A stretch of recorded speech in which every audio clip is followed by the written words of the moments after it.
Hello, innovators, and welcome to another episode of the Heitland Show, where I connect the dots of innovation and entrepreneurship with my guests. Today's guest is a travel writer.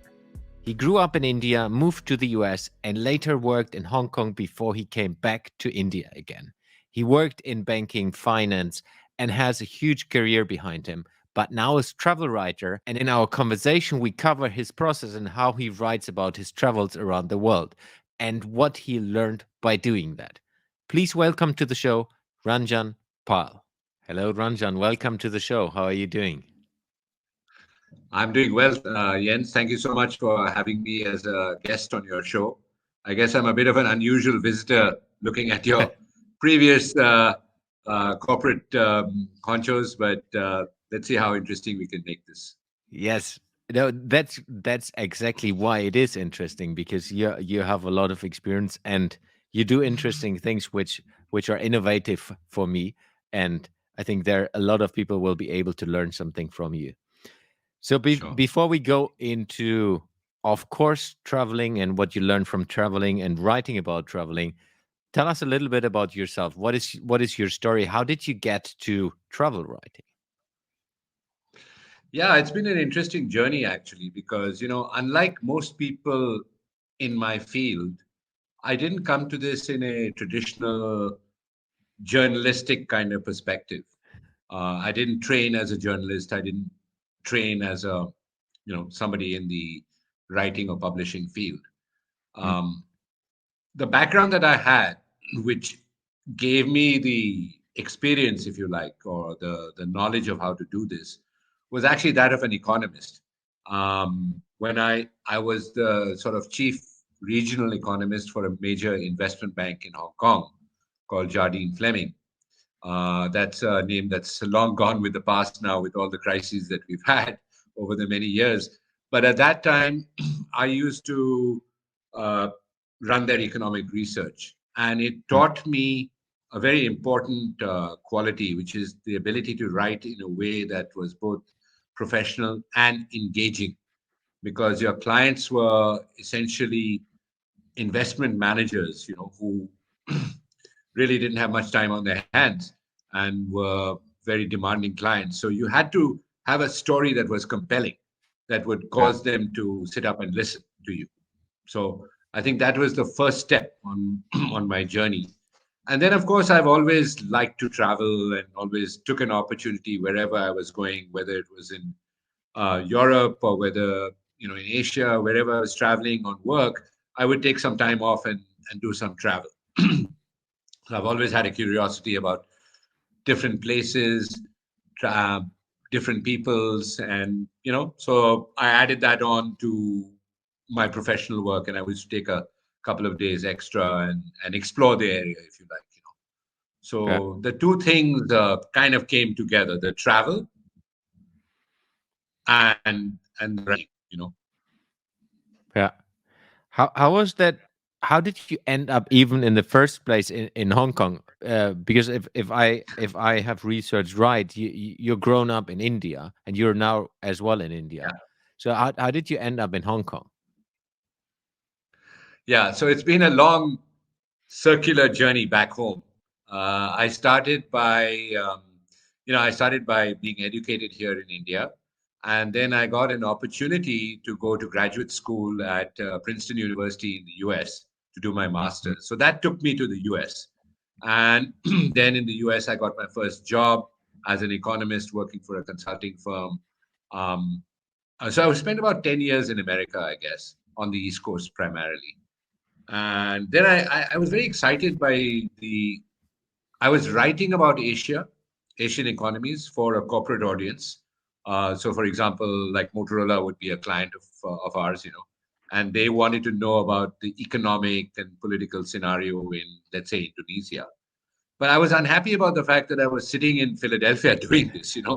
and I mean, they would send us out every now and then to Indonesia, but most of the times these consulting firms are very much running on a tight budget. So they'd say, well, read the Asian Wall Street Journal and see what you can do out of that, which is, you know, uh, it was not really my cup of tea after a point. So I wanted to actually get out there and feel the vibe on the ground and have the experience of being in Asia.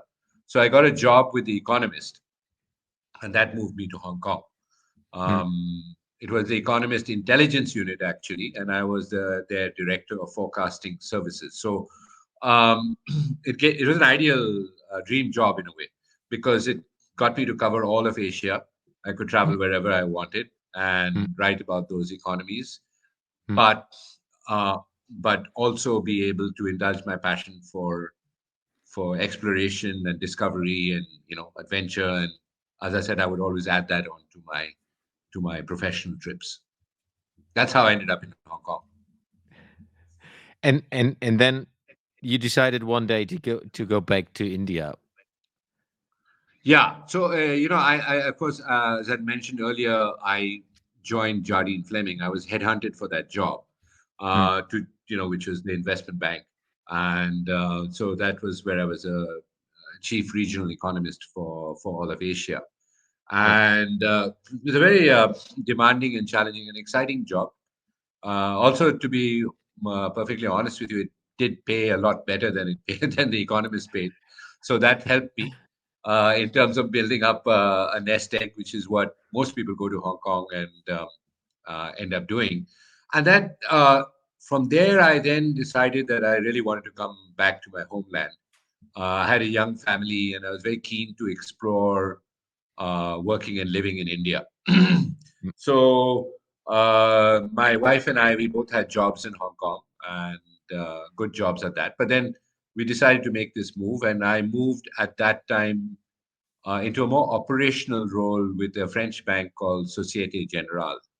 mm, And I was heading up their foreign institutional investor, the brokerage side. So where, let's say a Morgan Stanley would invest in India through equities, they would come through our brokerage and our platform. You know, so I was working for SocGen, heading up their equities product in Bombay, Mumbai. So yeah. that's how I can move back to India. Yeah. So and and then you started travel writing. What got you, like, what was the one thing that you said, like, I will do this now? I don't know if there's one. There was, frankly, I don't know if there was just one thing, but I should say that during the time that I was working at Societe Generale, and then I came back to Delhi and I worked. I set up the Indian School of Business, and I did a few other small project type jobs. I was always passionate about traveling and about writing about it. So I would write, the occasional piece, right, Mm, once a year kind of thing.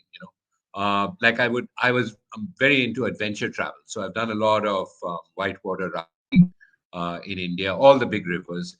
I've done a lot of high altitude Himalayan trekking, been to Everest Base Camp and many other places. So I would go, and then I would sort of record my experiences, and I'd come back and then I'd write about it. And I'd say, well, I don't want to just write this for myself, but I mm, would like to have this published somewhere. And I think the thing that, if there was one turning point in a way, it was the fact that my first big piece on rafting the Brahmaputra, which is one of the two largest rivers in India, was actually published in the New York Times travel section. mm, So I was very fortunate with that, and I often joke with people and I say my greatest hit came first. You get that one hit wonder, and then you're yeah. on a like a slide to nowhere after that.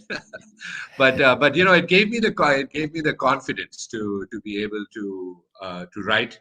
And the fact that the New York Times published that story, and they liked it, and and that gave me a lot of confidence that I could write, and I could write well and for a global audience. So then I decided I would do it on a more regular basis, and I moved gradually into setting up my own website, my own blog, and then uh, I have written successfully now for Condé Nast Traveler, National Geographic Traveler, whole bunch of other people, CNN Travel, etc. And so now Mm. I do this full time. You could say it's my passion in life. It's not it's not a profession. It's a passion, really. Yeah. Yeah. Great. I have so many questions.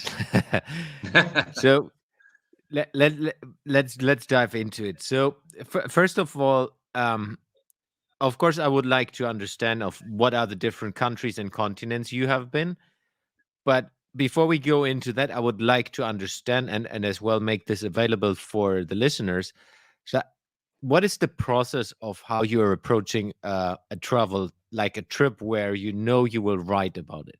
What is your process? How do you set yourself up and how you go through that? Yeah, that's a very good question. So there are two things that happen, right? One is if the publication or the magazine approaches you, okay, Mm, and says, "Listen, we want you to cover this story for us," right? So, for example, I will give you an immediate example. I'm in about 2 weeks' time. I'm off to Thailand on a mm, media fam trip. It's called a fam trip, short for familiarization. And I'll be writing the story for Travel and Leisure magazine. I've been invited by the Tourism Authority of Thailand. They will have an agenda or an itinerary, which includes, so it's to Bangkok and Koh Samui. So Koh Samui would be, doing all the beach activities, water activities, visiting some of the leading hotels there, having some great Thai food, just experiencing the Thai culture after now that they're opening up after COVID, right? So they mm, want to sort of mm, say, well, hey guys, we're back in business, and they're inviting a whole bunch of us media people from India mm. who will go there and write the story. So that's for me the easiest one. It's kind of like someone just like throwing the ball at me and saying, Yeah. go and hit it, right? Huh. Much more difficult is what I'm usually confronted with, which is where I have to come up with the trip and sell it to a publication. So again, I'm going to give you an example from the future. I've Mhm. just completed. I wanted to go to South India and explore the temples of South India. There's a dynasty called the Chola dynasty, which existed from the 8th century AD to about the 13th century AD. And they were one of the most powerful dynasties of South India. And they kind of built some of the most amazing temples. At that point, the emperor, the of the dynasty, was sort of Mm, seen as a god king. So there was a lot of investment in some magnificent temples, which stone cut temples, which exist till this day. So I wanted to go, and so obviously I could go just as a tourist and pay for the whole thing myself, or yeah. I could develop a story and pitch it, you know, to a publication, right? Mm, So the first step comes with the publication. So for example, there's a leading Indian publication called Outlook Traveler, on which I'm good terms. So I went to them and I said, listen, I've got this great story. And so then I write up a little pitch, a little sort of a short 100-word pitch, and I send mm, it into them. And literally I have to sit back like an angler, like a fisherman. yeah. I'm just waiting for them to bite. And very often the fish don't bite at all, and not for hours or days, in my case, for days and weeks. And then I have to remind them, "Hey, fish, I'm out here." And throw out some more bait or whatever. And then hopefully they will bite on the second reminder or third reminder. That's exactly what happened. The editor called me back and said, "Hey, I've been really sorry. I've been so busy." And that's usually the case with travel editors, particularly after COVID, where they've had Mm, their staff slashed and their budget slashed and everything. So they just don't have time anymore. So I've kind of that's what's been going on. I so he said yes. So that is like, if you're like, think of it like a marriage broker. It's like the girl said yes. And then you have to go out and find the boy, or you yeah. find the boy first and you look for the girl. So in this case, let's say, without being too gender specific, let's say it's the girl that I found, then I need to go out and find the boy, which is the hotels and the destination that are you know, willing to come along on this story. So then I contacted a bunch of boutique hotels that are along the journey, and I said, "Hey, guess what, guys? I've got Outlook Traveler." And then they all come on board for the party, and they say, "Yeah, we're happy to essentially host you, Mm, mm, and come and stay with us, and everything is complimentary. And you know, um, uh, I hope we hope that you will be able to write a good story on us. And obviously, they're pushing for as much coverage as possible. One Of big course. challenge I have these days, one big challenge I have these days is hotel. Every single major publication that's a quality publication will not do a standalone hotel review. Okay, Yeah. so you Yeah. can't go and say the Marriott in Chennai, in Madras, or whatever, and say I'll write a story about this place, this wonderful hotel. They won't take it. So Yeah. they want it to be part of an adventure story, a culture story, Mm. something, exploration, whatever. And then so that negotiation starts at that point with the hotel to say, listen, guys, I can mention you in the box as a place to stay, and I will obviously work you into the story. But I have no control over how much of it the editor will use. Yeah. Most good quality destinations and hotels get that, right? And they say, yeah, we understand that it's not up to you, and that you're with us, you're working with us on this, but ultimately what comes out is not in your hands. Mm. And then at the same time, I need to negotiate with the publication to try and push for as much coverage of my host destination or whatever. Usually it works out, but Yeah. I can tell you, people say to me, "Oh, what a wonderful life you have! You're traveling to all these amazing destinations and you're writing about these great places. It's all for free, man. How do I get in on this?" And I tell them, you have no clue. You know, that 10 to 20% of the actual travel and the actual writing, yeah, 10 to 20% of my time. 80% of it is the iceberg under the water. Yeah. It's about Yeah. it's about the work that I put in, the amount of effort that I put in to work with the publications, to work with the destination, to work with the people who are hosting my trip, to make them all come together. There's one big, wonderful Indian arranged marriage. Yeah. Like I Yeah. was starting with the analogy of the girl and the boy, and then I'm like the marriage broker in the middle. let's So let's that's go really what. let's go a little bit more under the hood. So if Yeah, I understand you right, you're kind of yeah, negotiating and kind of agreeing and discussing all of this before you even start the trip. absolutely, Yeah. absolutely. So I was just having a meeting with my social media assistant Ganesh, who's helped me put this thing together. And Mm. we were just going through what happens for the next 1 month or 2 months. And I was able to tell him that both the Thailand trip and the trip to South India have come through. But I spent so Mm. much time working on the South India trip. At least 3-4 weeks of my time. You know, Yeah. Yeah. and a lot of it is just sitting around waiting for people to reply and waiting for people to come back and clarify. And you can't, you can't be too persistent, right? There's an art to how many emails you can Yeah. send and how many Yeah. phone calls you can make, how many messages Yeah. and when to send the message and so on, right? It, So it's quite it's all it's about, quite yeah, yeah. it's quite funny Sorry, because you go ahead. can compare that as well like a startup. Someone who is like eager to build new client relationships, but kind of if you push too hard, people are pushed away. Absolutely. Yeah. Absolutely. You can piss off editors really quickly, you know, Yeah. and then they won't take any calls from you. And editors are a funny breed, they're different from writers. Writers, Mhm. as writers, we need to be we are we are personable people. We need to engage with our destination, with our people, all that sort of thing. Editors are more intellectual, if you like, or more sort of sitting in a box back in their office, and they don't really have what I would say the strongest social skills. Yeah. So Yeah.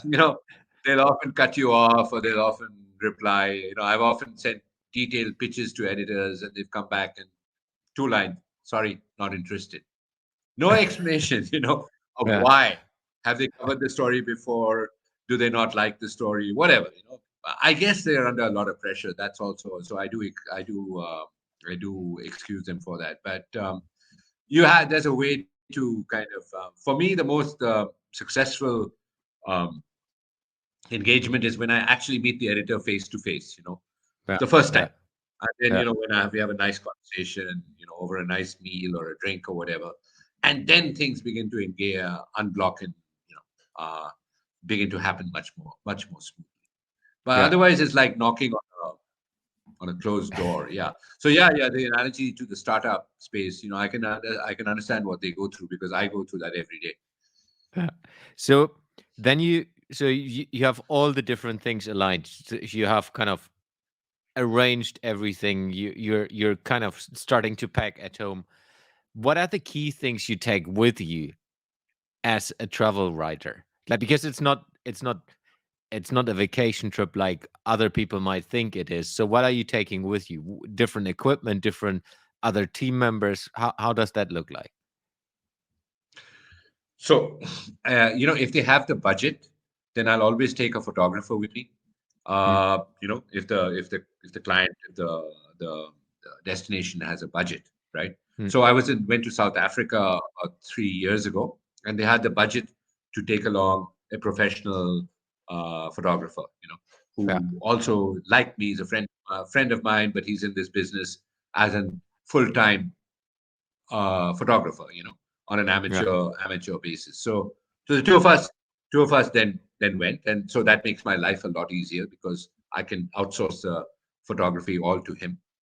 yeah, If they don't have the budget, then I take the photographs myself. So obviously, one very important piece of equipment is my camera, right? So I'll take along a DSLR camera, actually I have a Nikon. I have a Canon 6000 camera, which is very simple point and shoot, but a good quality camera, takes great photographs, not yeah, complex photographs where you have to do a lot of editing, and not the sort of super professional photographs, yeah, but it's good enough.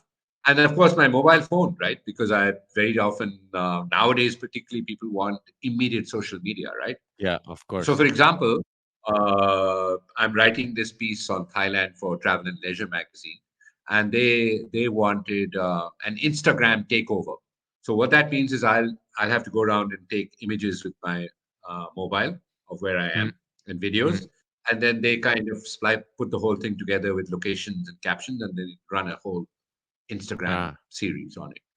yeah, So in terms of physical equipment, those are the two most important things: the camera and the mobile phone. And for me, as a writer, I will always have a notebook and a pen, mm, and I'll always have a discipline of going back every evening to the hotel room or whatever, and sitting down and capturing all my thoughts for the day yeah, in 2 or 3 pages. So I'll always do that. It has, yeah, so it's just right there, fresh, as you feel it, as you experience it. You write it down, and then when you go home and you write the story 2 3 weeks later, it yeah, all comes together. You know. yeah. So So those, how I do, would how do say, for you a travel writer, are the most important things. Yeah. how do you write this down? So you travel there, you experience a day. Like we need to go into a couple of your examples, like bungee jumping in South Africa. So, how how do you kind of synthesize all of that into writing? Do you just write down, yeah, I this and this and this happened, or do you already build the storyline in that, or how do you do that? No, again, that's a good question. So I will obviously take down notes of my experiences at that time. Yeah. But how I felt at that given moment, Hmm. uh, and as I was jumping off the bridge, right? So the bungee jumping one is a very interesting one, because what's most important is to have a hook for your audience, right? They Hmm. need to get into your story from the first paragraph, right? Because Yeah. there's so much out there, right? If they're not captured by the first para or the second para, they're just going to turn the page, or move to another click on another link or something, right? Yeah. Yeah. So that for a travel writer is how to be engaging. And if I can just speak for a minute about this one, this is very interesting because you mentioned South Africa, because my daughter and I had um, both been to South Africa 11 years before my professional travel trip. And she Yeah. jumped off the bridge and I didn't. And I remember her telling me always afterwards, Dad, you chickened out, you didn't do it, etc., etc. So it became a little banter point between me and her, you know. Yeah. So we used to joke around about it. And I used to think, damn, why didn't I do it? And the funny thing was, at the point that I was walking her out onto the bridge, and mind you, this is a 600-foot drop down to the Yeah. Lucrans Bridge. The guys came up to me, the organizers, hey, are you, hey, man, are you the father? So I said, yeah, I am. They said, you know what? We can give you a 2-for-1 deal. We can discount it, and you jump too. And I walked away from it. I walked away from it. I said no. I mean, being a good Indian, I sort of thought about it for a sec. I said, well, why not? Getting a discount and all that. but I decided I couldn't go through with it. Now, here's the interesting thing. 11 years later, it was part of the agenda, and so I had to do it. Yeah. Right? I mean, Yeah. so for me, the hook became the fact that 11 years later, I came back to the same point that where my daughter had been 11 years before, and I actually jumped off the bridge. So and I referred to the fact that on top of the bridge, there's a very interesting sign which says, um, fear is temporary, but regret is permanent. And man, that is absolutely the case. So because I felt this while I was scared as hell jumping off that bridge, and I mean, you just, I don't know if you've ever done a bungee, but No. it's not something that you take lightly. Yeah. So when you jump off, you're completely disembodied feeling, like nothing else. But I have to say that at the bottom, when I was, yo-yoing up and down, I felt this enormous sense of relief. I remember Yeah. that, and feeling that I've done it. Like Yeah. nobody could come to me, especially not my daughter, and come back to me and say you didn't do you didn't do the bungee, because I did it. And yeah, I mean, it is true that fear was temporary, but relief, but I didn't have any regrets. So Mm. there you go. So so So I bit, bit encourage you to do it, Jens, if you ever get the opportunity. yeah, let's see. I'm a little scared about that stuff. But so for everyone who is listening to this or watching this on YouTube, I will put links to the videos where Ranjan is jumping from the bridge in, into the show notes. So have a look. There's a lot of awesome material as well about a couple of other topics we will be speaking. So how Sure. did you? So you have had that day where you jumped, did the bungee jump in South Africa. So how do you write that down in the evening? So I came back, and that was an easy day, right? Because there's so much to Mm, write about. We'd mm, actually done skydiving that day as well, and some kayaking. So there's a whole bunch of stuff. mm, So I, it just flowed out of me, and I just wrote down the things that happened, but more the experience, how I felt. I think what's mm, most important for me at that point in time is to capture how I felt and to mm, try and make it an engaging and interesting story, right? So if there's a phrase that goes through my head at that point in time. Let me give you one other example. So recently, I went on a trek to Annapurna Base Camp. Annapurna is the 10th highest mountain in the world, and it's in Nepal. mm, And it was first climbed actually before Mount Everest. It was climbed in 1950 by a Frenchman called Maurice Herzog and his team. mm. And there's an iconic book called Annapurna, actually, for anybody who's interested in mountaineering, about his experience of scaling that great mountain. So we didn't climb the mountain, we went to the base camp. But there was one particular day in which it was a really bad day. The directions were, uh, I wouldn't say they were wrong, but the time taken to go from point A to point B to point C were all wrong. So it was, late in the evening. I was Mm. exhausted. I was walking along with my guide. The lights were coming on. I mean, it's actually, sorry, no lights were coming on. It's complete darkness, right? And we could Mm. only see in the distance the lights of our final destination in this entire blackness of this great valley, mountain valley, and sky with with starlight, but literally we were walking by starlight, but in the distance were these few lights of this village, right? That we were Mm. going to, a place called Diorali. And so I this thought came through my head, and I'm sure you've heard the song Hotel California. It says, up Yeah. ahead in the distance, I saw shimmering lights. My head grew heavy and my sight grew dim. I knew I had to stop for the night. Yeah. So I worked that into my story, you see. So, I mean, I thought of that, right? So then when in the evening, I wrote that down. I said, this is how I felt at that moment. And that's how, hopefully I've put that into the piece. It's not been published yet, but hopefully the editor likes it and people will engage with that. Yeah. So that's it, that kind of thing. Yeah. So to stay with the process, so you're documenting every evening, and then Yeah. in the end you go back home, and then you kind of put all the different pieces together, or how are you doing that? Yeah. So I go back and then, let's say I then start scrounging around to find a commission. If I Mm. haven't already, in the case of Annapurna, I paid for Yeah. it myself. So journey that, um, it's a trip that I paid for myself, but I knew I would write about it, write a story. So when I came back, I then began to flog the story to various publications.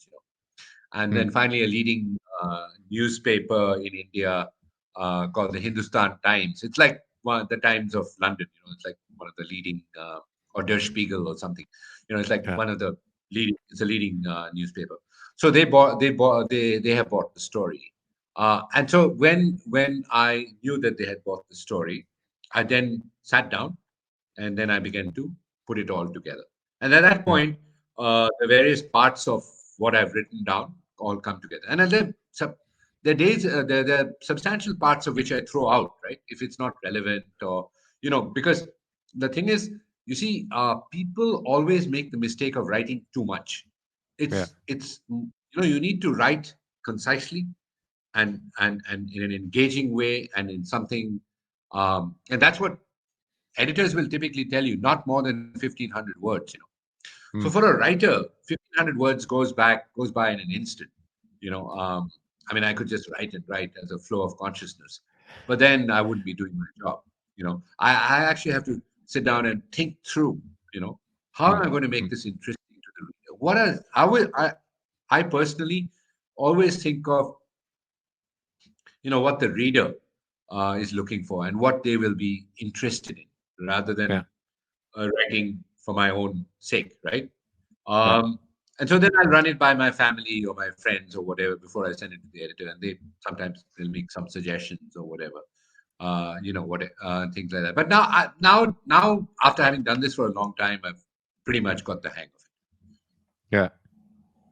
So we have covered the process, and thank you for sharing all the details. It's very very interesting. How is it with how is it connecting with people from all the different parts of the world? I mean, you're kind of like I am, an international citizen who has lived in different countries. You understand the differences of cultures.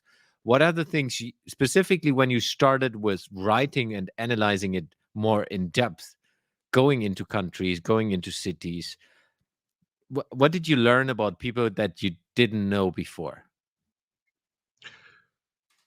I mean, just the fact that people are so different, but that in general, I would say people are good and they're helpful. I Mm. think it's all a question of how you approach them, mostly, right?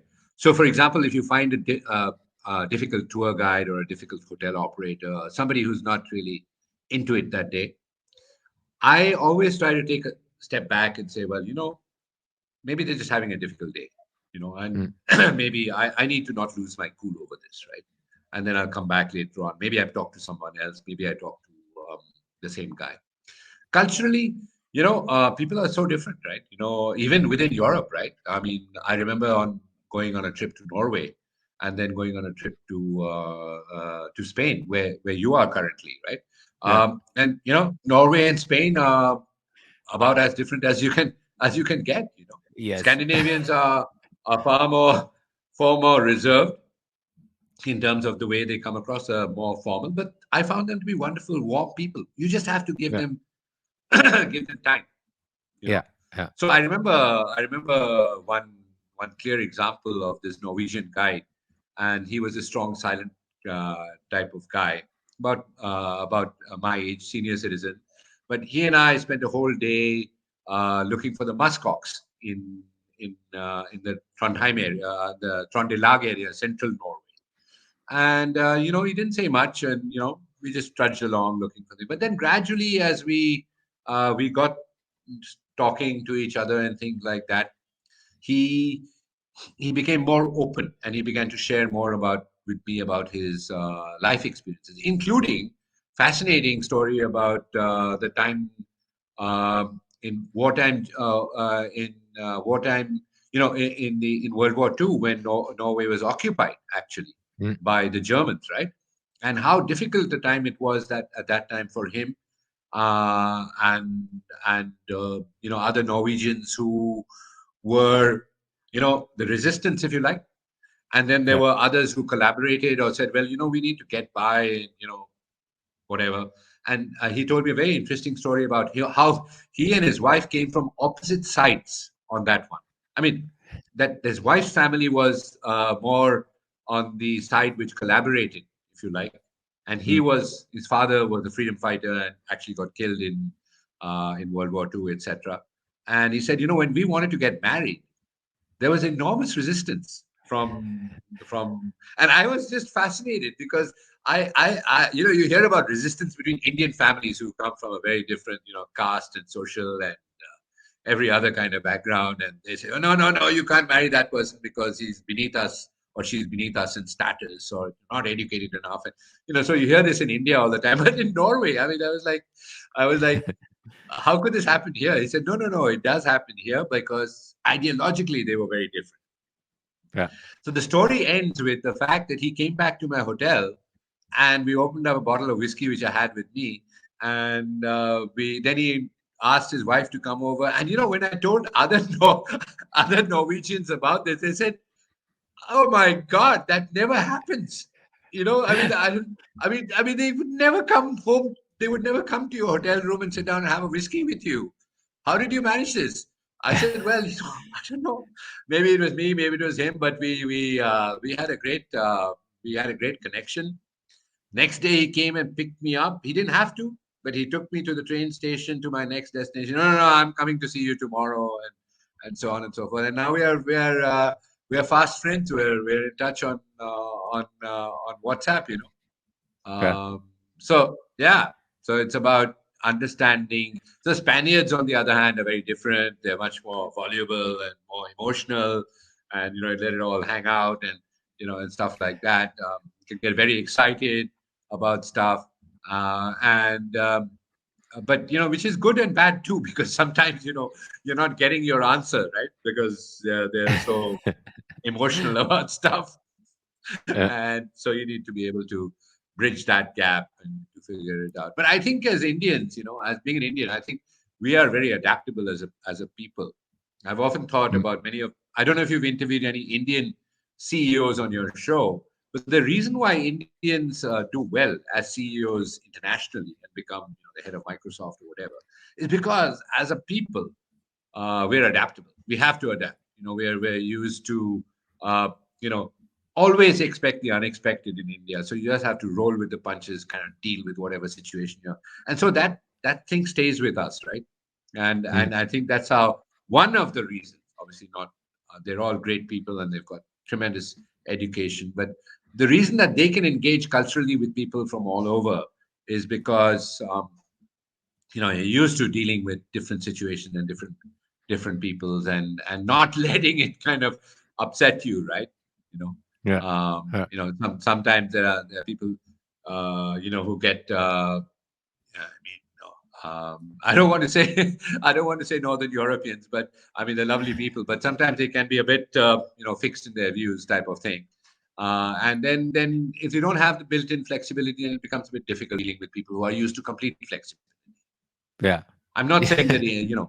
it's good or bad, No, but I I think it's just I need to get it. find some happy medium.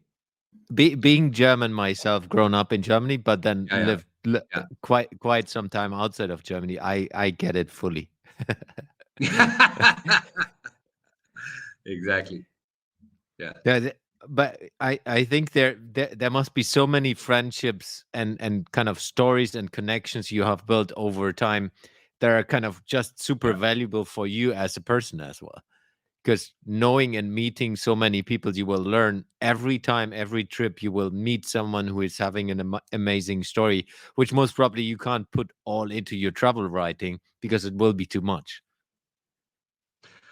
Absolutely. And I think it's about, how you experience things and how it changes you as a person.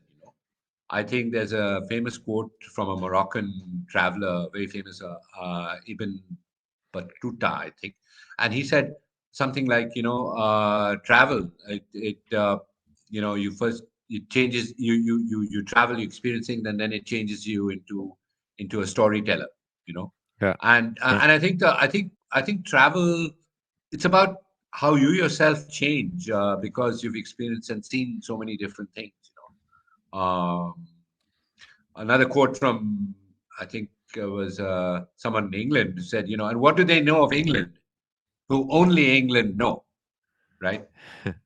So, Yeah. they're absolutely right. Yeah, you need to get out there and get out of yourself and to realize that there's a whole world out there who think differently from the way you do, and to be able to absorb and to understand and to reflect on that. Not saying anybody's right or anybody's wrong. It's just a different way of looking at things. Yeah. How do you work with that? So, if we take an example, you work for an Indian publication and you go to a foreign Right. country. How do you build that in? Because you're an international citizen, but there might be Right. people who are reading this who has never been outside of India. How do you bring this kind of cultural aspects in, or you don't? I don't actually. I kind of Mm, just report it the way I see it.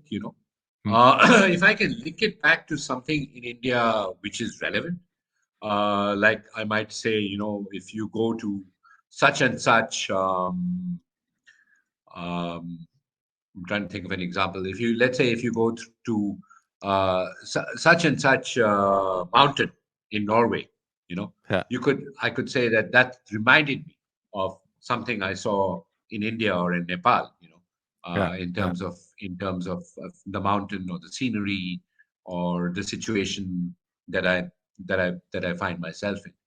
But I don't make a conscious effort on changing or diluting my content for the Indian reader. And I think mm, that's my editors do not want me to do that, right? They don't want me to change it for.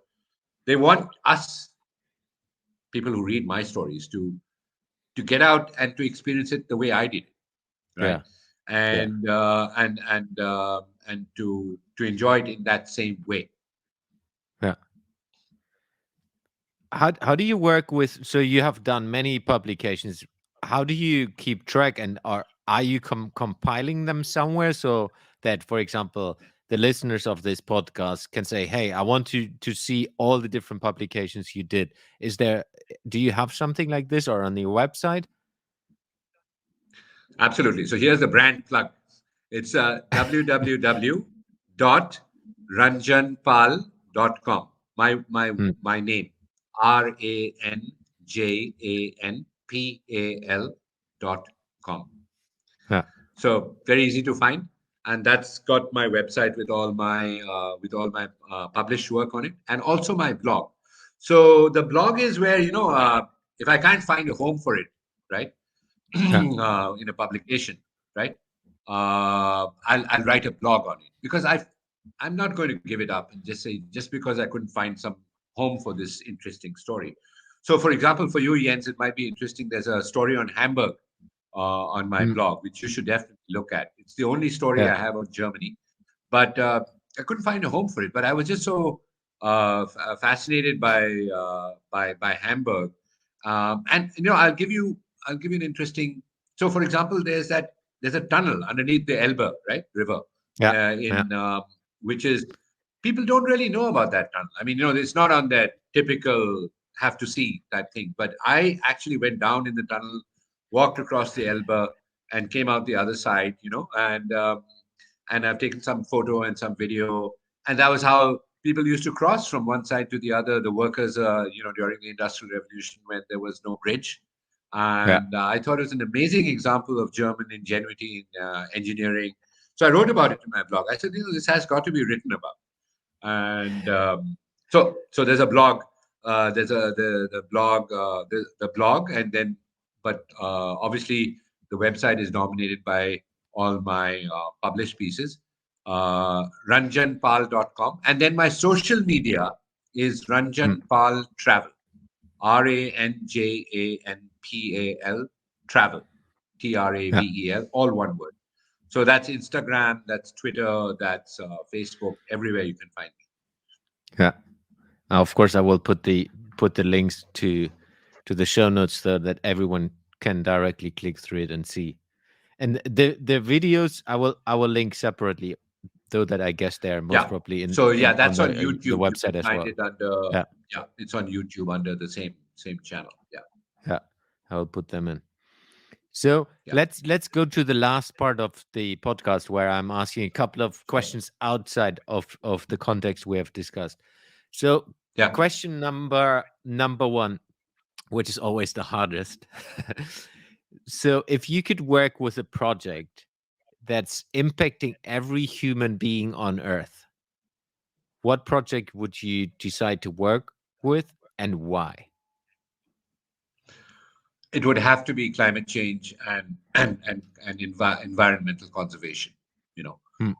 so I'm very excited, for example, about a future pitch where I might be going down to the Maldives, right? And Hmm. they've done some amazing work on marine conservation, and I'm really hoping that one comes through. I pitched it to Condé Nast Traveler, so if they accept it, there are 3 resorts over there that do some amazing things with manta rays, with Hmm. with manta ray protection, with turtle rehabilitation. A lot of the turtles in the south, in the Indian Ocean and other oceans, get trapped in ghost gear. You just these floating nets that Yeah. fishermen just cut loose, and Yeah. then the horrible injuries that these turtles are impacted by, and also coral regeneration. So there's basically a lot of work going on coral reef regeneration. So that's something that's very close to my heart. Hmm. Conservation, environmental conservation, and climate change, and how it's impacting all of our lives, and all everything that we do. It's the most important question for the world, really. And I would love to do more and more on that. So anytime a publication comes to me and says, we want to work on sustainability, on environmental protection or conservation, I would absolutely jump at it. I mean, that would be Yeah. a lifetime. If I were to think of something that I could look back at and feel really proud of, if I could change one mind or one view based on what I've written about Yeah. about this particular aspect, that would be it. Yeah. Cool. So it wasn't such a difficult question, actually.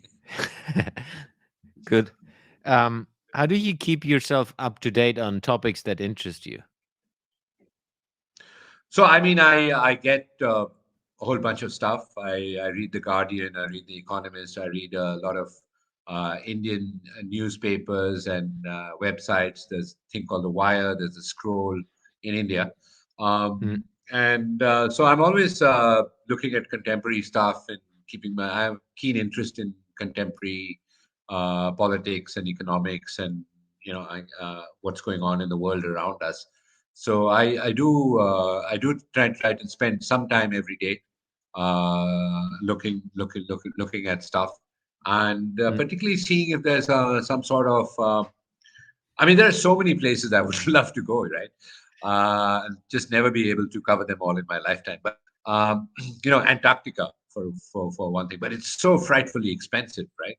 To Yeah. get down there. So if somebody watching this podcast were to come to me and say, "You're the guy we want to send down to Antarctica and to write a great story on adventure travel, marine on conservation down there," I would think that this has been totally worth it, right? So yeah, I mean, it's like the you know, I, I I do keep abreast of trends and situations and people and stuff like that. Mm. I have a I have a keen interest in the world around me. Additional question to that, do you take notes from that, or is it just consuming and then keeping the most important pieces in your mind? I typically tag the story, and I keep it in a Mm. folder on the side, or I Yeah. download it and I keep it. Yeah, I don't typically take too many notes when I'm Yeah. reading the story. I might go back later on and read the story the second time round or whatever. But I like for example, on this trip to South India, I've done a lot of reading about the temples and the Chola dynasty, and I Mm. found some very interesting articles, and I've kind of bookmarked them all, right? Yeah. So Yeah. then I will refer to this stuff when I do the research Mm. for the actual article. And then, very importantly, I will talk to people. So when I get down there, I will interview people informally, and I'll, take notes on my interview, and maybe I'll record it, or maybe I'll just very often look for a quote or two, which I will then work into my story. So some Yeah. publications are more keen on that, like CNN Travel, whom I write for regularly. They will always want a personal angle and interviews with 4 or 5 people. So I Mm. keep that in mind. Other people say, well, we're not really interested in the views of other people. We just want to know about your experiences and what you did down there. So it Yeah. depends. You tailor your product for your client, depending Yeah.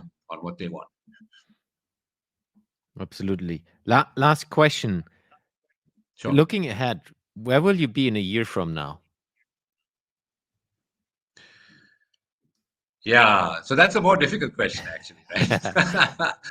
um, so because COVID is coming to an end, um, I would love to. I have uh, potential trips to Egypt, Mm. to Austria, to Hungary. Okay, these are trips where I've met people. Along the way, I've met senior diplomatic people in Delhi, because being in Delhi is really helpful, because you can sometimes get invited to social events where you rub shoulders with, let's say, the ambassador or the deputy, charge the affairs, or the consular officer or whatever, Mm. and then an idea comes up. You talk to them about what you're doing, and then they say, yeah, we'd love to have you, etc. Yeah. So, but if I had a dream, of going somewhere, it would be South America. You know, I've Mm. never been. I mean, I've only been as far south as Mexico. You know, and that's Mm. when I lived in the U.S. I traveled down to Mexico a long time ago. South America is about as far from India as you can imagine. The travel expense is huge, Yeah. but such a fascinating culture and fascinating places to go. And I'm not just talking about places like Machu Picchu or the Amazon, the Delta, and so on. But there's a particular mountain range in the Cordillera, which is called Torres del Paine. I don't know if you've heard of it, but it's just this Mm. amazing. Uh, if you look at it, it's like the mountains of the moon or some planet. It's like this incredible, uh, saw-toothed, Mm. mountains, very different from what we get over here. Very stark, very forbidding, very futuristic. It's almost like somebody took you 50 years into the future. And I've just, it's the mount. Like, I always look at this image. I say, these are the mountains of my dreams. I would love to visit Torres del Paine and to travel around and to trek around. There is a beautiful glacial lakes, amazing mountain scenery, very stark, very beautiful, very, very forbidding. It just captured my imagination. So yeah, in a year's time, again, if some kind soul is listening to this podcast or somewhere else, or whatever, says, yeah, you're the guy we want to come out here, and I would go like a shot. Yeah. Super. Ranjan, thank you very much for being on the show. It was a pleasure interviewing you. I could talk and listen to your stories ages. So I will definitely dive deeper into your social media, into your website, and reading more. than I have done already. And I highly recommend everyone who is listening or watching this podcast have a look at www.ranjan.pal.com and check him out. Check out the awesome videos where specifically where he's bungee jumping and so on. So there are a couple of really good videos out there. It's been wonderful to be on your show. It's been a Th- real pleasure. Some great questions and very enjoyable interaction. I hope there's some takeaways here from the kind of There's a things I've done lot. in my There's a life. The lot. way it's changed. Yeah, Yeah. Thank you very much. absolutely. Thanks for listening to today's episode. You will find the links and resources in the show notes of this episode. If you would like to support the podcast, the most impactful thing you can do is subscribing to the show on any of the podcasting platforms and give me a review. This will help me to reach more innovators around the world and bring some of you into the show. If you have any question to the guest or want to engage with me, feel free to reach out to me on social media and contact me there.